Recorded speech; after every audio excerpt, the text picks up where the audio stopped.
ಇದು ನೋಡಿ ಬೀರ್ಕಾಯಿ ಪಿಂಡ್ಮಿರ್ಮು ಅಂತೀವಿ ನಾವು. ನೀವೇನಂತೀರಾ? ನೀವು ಮಾಡೋದಾದರೆ ಕಾಮೆಂಟಲ್ಲಿ ತಿಳಿಸಿ. ಮುದ್ದೆಗೆ ಸಖತ್ತಾಗಿರುತ್ತೆ. ಇದಕ್ಕೋಸ್ಕರ 1-2 ಸ್ಪೂನು ಅವರೆಬೇಳೆ ಮೊದಲೇ ಬೇಯಿಸ್ಕೊಂಬಿಟ್ಟು ಆಮೇಲೆ ಹೀರೆಕಾಯಿ ಕಟ್ ಮಾಡಿ ಹಾಕಿ ಒಂಚೂರು ಉಪ್ಪಾಕಿ ಒಂದು ವಿಸಿಲ್ ಹಾಕ್ಸ್ಕೋಬೇಕು.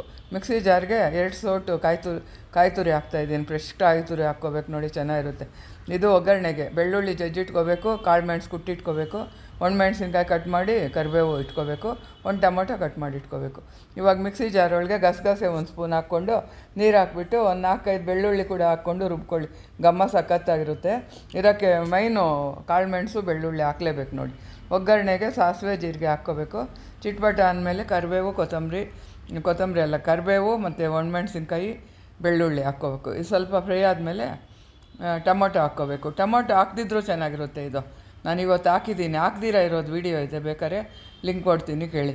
ಇವಾಗ ಬೇಯಿಸಿರೋ ಹೀರೆಕಾಯಿ ಅವರೆಬೇಳೆ ಹಾಕ್ಬಿಟ್ಟು ರುಬ್ಕೊಂಡಿರೋ ಈ ಕಾಯಿ ತುರಿದು ಹಾಕ್ಬಿಟ್ಟು ಚೆನ್ನಾಗಿ ಮಿಕ್ಸ್ ಮಾಡಬೇಕು ನೋಡಿ. ರುಚಿಗೆ ತಕ್ಕಷ್ಟು ಉಪ್ಪು ಹಾಕ್ಕೋಬೇಕು. ಈಗ ಮೊದಲೇ ಹಾಕಿದ್ದೀವಿ ಉಪ್ಪು, ಕಾಳು ಮೆಣಸು ಪುಡಿನೂ ಹಾಕಿದ್ದೀನಿ ನೋಡಿ, ಹಾಕ್ಕೊಂಬಿಡ್ಬೇಕು.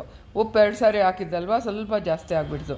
ಅದಕ್ಕೋಸ್ಕರ ನಾನು ಚಪಾತಿ ಹಿಟ್ಟು ಕಲಿಸ್ತಾಯಿದ್ರು, ಅದು ಸ್ವಲ್ಪ ಉಂಡೆ ಮಾಡಿ ಇಟ್ಟಿದ್ದೀನಿ. ಎಳ್ಕೊಂಬಿಡುತ್ತೆ. ಆಲೂಗಡ್ಡೆನೂ ಹಾಕ್ಕೊಬೋದು. ಚಪಾತಿ ಹಿಟ್ಟು ಕಲಿಸ್ತಾ ಇದ್ದಿದ್ದಕ್ಕೆ ಅದು ಇಟ್ಟಿದ್ದೀನಿ. ಬೆಂದಿರುತ್ತೆ, ಅದು ತಿಂದ್ಬಿಡ್ಬೋದು ನೋಡಿ. ಮುದ್ದೆಗೆ ಚೆನ್ನಾಗಿರುತ್ತೆ. ಇಷ್ಟ ಆಯಿತಾ? Like, share, subscribe